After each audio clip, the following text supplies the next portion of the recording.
Binatangnya pendekar. Jangan biarkan dia memakan korban lebih banyak.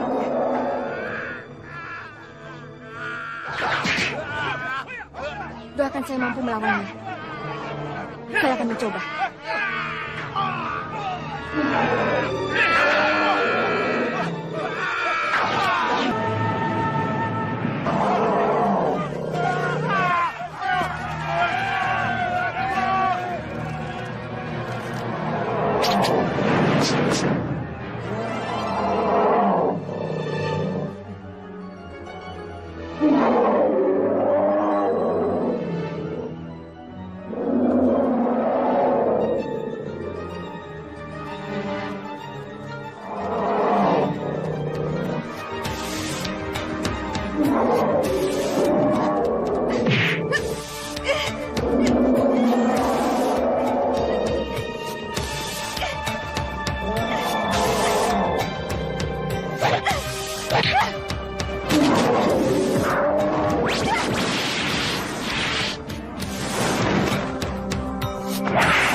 Apa yang menyebabkan Kanjeng Ratu keluar dari Kedaton dan meninggalkan laporan Koco Benggolo?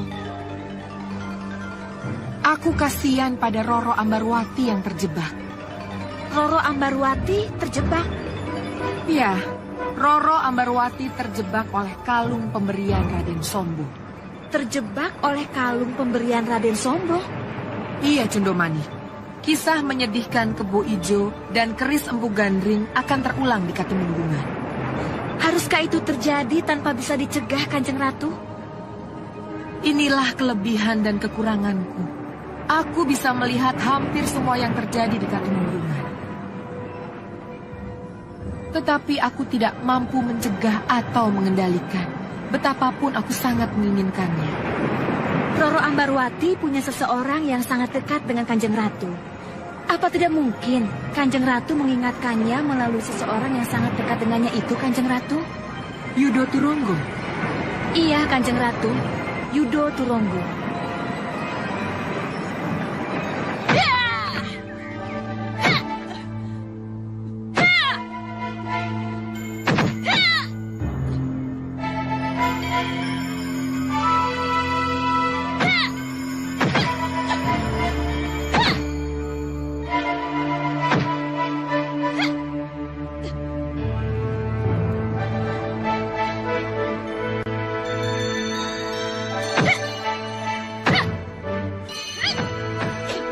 Cukup. Ambarwati, sebaiknya kalung itu dilepas, ya? Kenapa? Sangat mengganggu latihan. Kalau begitu, tidak usah latihan dulu. Hei, mau kemana? Sudah 3 kali Kakang menyinggung soal kalung ini. Kalung ini adalah pemberian dari Kanda Sombo. Kenapa saya tidak boleh memakainya? Yang aku sarankan, jangan memakai di saat latihan.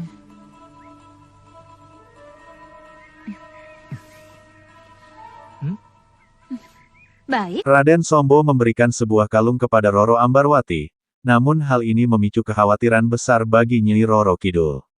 Kalung itu membawa karma yang akan berbalik kepada Roro Ambarwati, yang malang akan menjadi korban permainan Raden Sombo dan Roro Andini, selir Tumenggung. Sang Ratu Kidul, merasakan ancaman yang semakin dekat, memerintahkan Kondo Manik untuk memperingatkan Ambarwati melalui Yudo Turonggo, kepala keamanan yang juga kekasihnya. Saat Roro Ambarwati sedang berlatih, Kondo Manik menyampaikan pesan agar kalung tersebut dilepas, namun Ambarwati tetap bersikeras mempertahankannya, meski Yudo Turonggo juga merasakan firasat buruk tentang kalung tersebut. Dia dengan milik Gusti Ayu Skarsari? Iya mirip. Ayo. Bagaimana Nanda Raden? Sudah Nanda Raden pikirkan bagaimana caranya mengambil kembali kalung itu? Tenang dulu, Bu. Mengambil kalung dan pembunuhan harus seiring dan sejalan.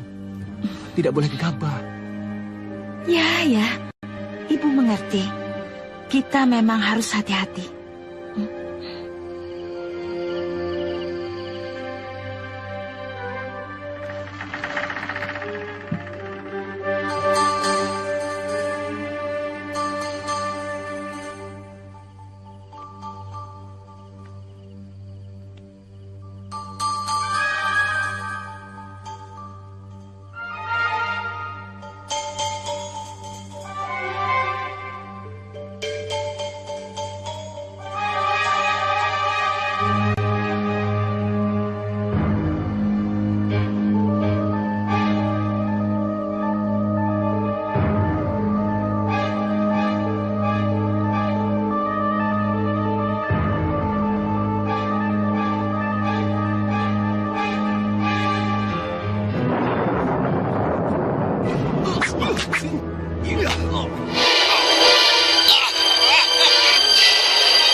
Nanda Raden bermimpi lagi.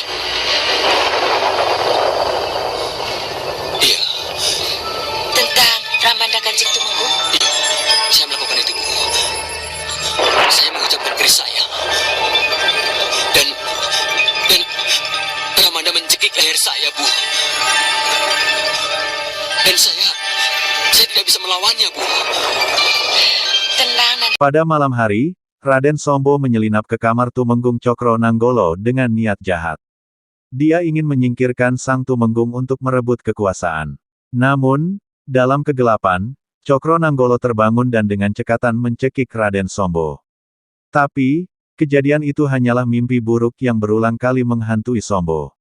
Dia merasa kegagalannya semakin dekat, dan ketika ia menceritakan mimpinya kepada ibunya, sang ibu menasihatinya agar tetap tenang dan tidak terlalu terbebani. Iya, Bu. Saya memang takut. Karena yang harus saya bunuh Ramanda saya sendiri. Tidak akan ada yang tahu bahwa Nanda yang melakukannya. Karena kalung Indah Ambarwati akan berada di tempat tidur Kanjeng Tumenggung. Sehingga kalung itu akan menjadi bukti yang akan menyeret Ambarwati sebagai pelaku. Tidak ada yang perlu ditakutkan, Raden. Tapi, Bu, Percayalah, Raden. Hanya dengan cara ini Katemunggungan bisa menjadi milik Nanda Raden.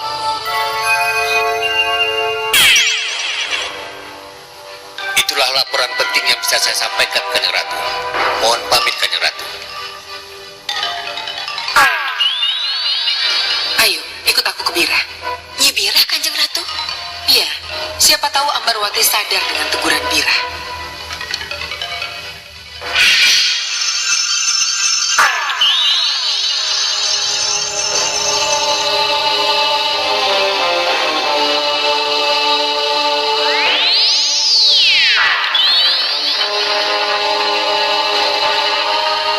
Apa ini tidak berlebihan, Kanjeng Ratu?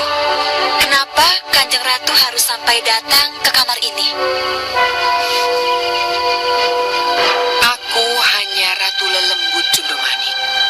Aku bukan sang pencipta seru sekalian alam. Iya, harus dengan cara inilah aku berusaha. Dengan jalan mendekat, atau kalau perlu harus membangunkan yang tidur.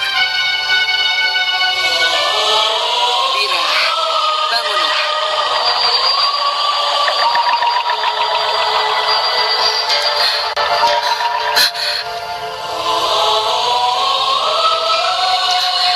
Kanjeng Ratu, Dengar baik-baik, Bira. Kamu tentu tahu kalung dari Raden Sombo yang kini melingkar di leher Roro Ambarwati. iya Ratu. Kalung itu akan menjadi bencana bagi momonganmu itu. Sadarkan Roro Ambarwati untuk mengembalikan kalung itu kepada pemiliknya. Iya, Kanjeng Ratu. Ngestoken dawuh. Tegur secepatnya, jangan sampai terlambat. Iya, Kanjeng Ratu.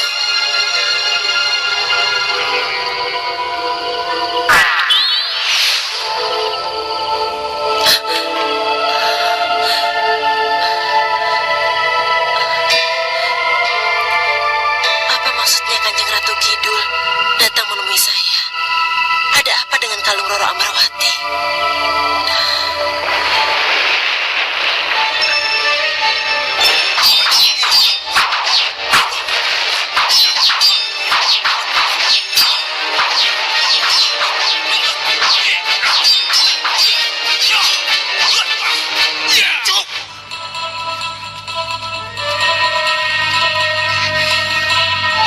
Mencari siapa, Nyi? Dan Roro Ambarwati? Di Padusan, Nyi. Iya, ya. Terima kasih.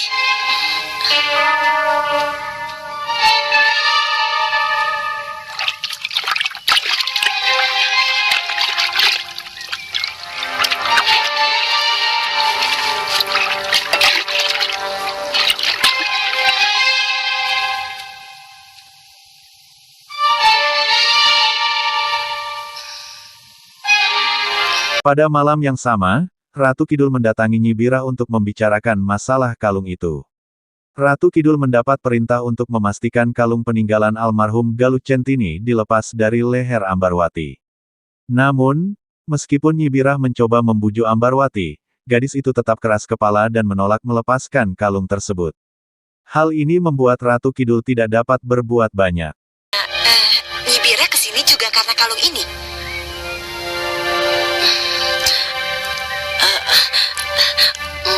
Maaf, Den Roro. Sebetulnya memang iya. Boleh kita bicara empat mata?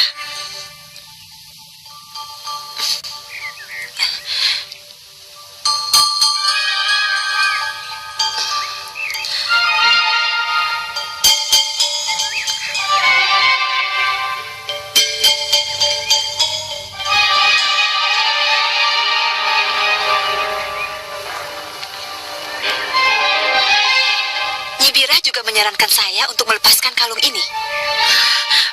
Begini, Den Roro. Maaf, kalau itu yang Nyi Bira sarankan, saya menolak.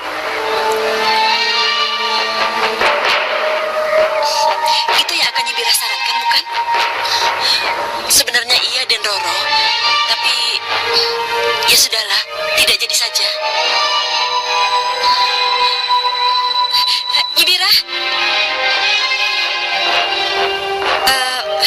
Kenapa tiba-tiba Nyi Bira menyarankan saya melepas kalung ini? Saya hanya merasa harus datang dan menyampaikan sesuatu yang harus saya sampaikan. Dan Roro, betul kalung itu pemberian Raden Sombo? Iya. Karena itulah saya memberi saran.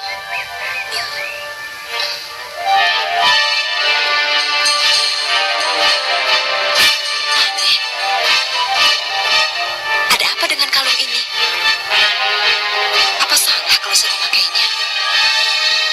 Kesalahannya adalah karena kamu tidak tahu apa yang akan terjadi setelah kamu memakai kalung itu, Ambarwati. Mohon maaf, Kanjeng Ratu. Ada sesuatu yang penting yang harus Kanjeng Ratu simak. Munculkan. Daulat Kanjeng Ratu.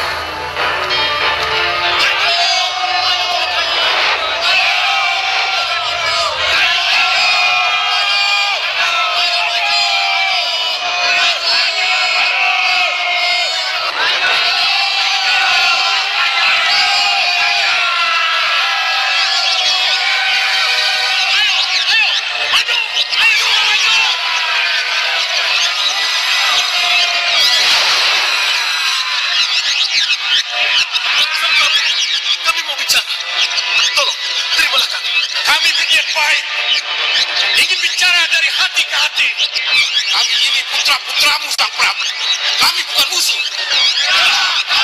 Sang Prabu, perlakukan kami sebagai putramu. Ya, betul. Ya, terima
kalian datang berbondong-bondong seakan ingin berperang?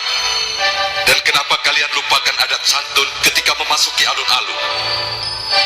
Apa kalian tidak sadar bahwa yang kalian datangi adalah orang tuamu sendiri? Seberapa besarkah kesalahanku sehingga kalian perlu datang beramai-ramai seperti ini? Mohon maaf, Sang Prabu. Darah muda yang menggelegak menunggu janji telah membuat kami lupa diri. Menunggu janji? Iya, Sang Prabu. Janji akan segera diadakannya adu kesaktian. Adu kesaktian? Ya, benar. Adu kesaktian kami bertiga.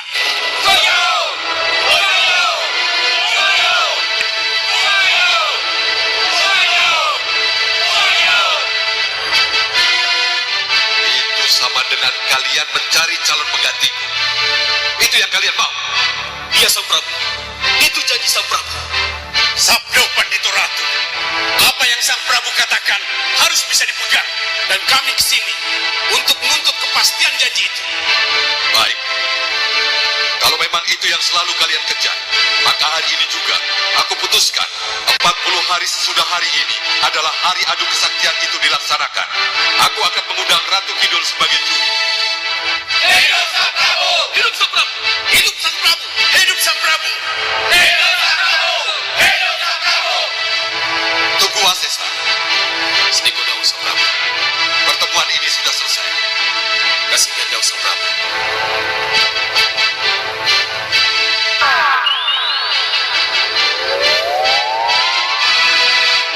Pertemuan selesai. Sampai ketemu 40 hari lagi.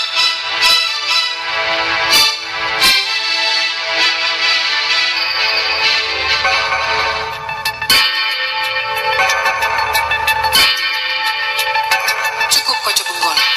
Terima kasih. Kamu boleh istirahat. Jika dawuh Kanjeng Ratu.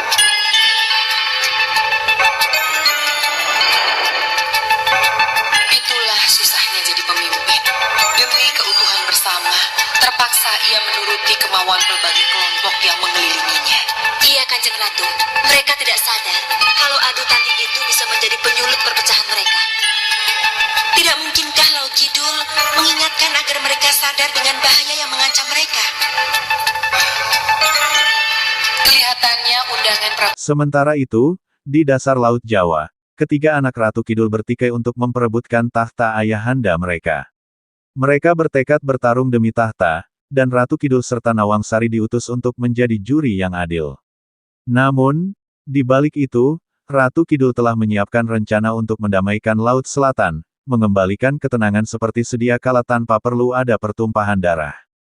menjaga keutuhan kedaulatan Laut Jawa. Iya, Yunda. Semoga.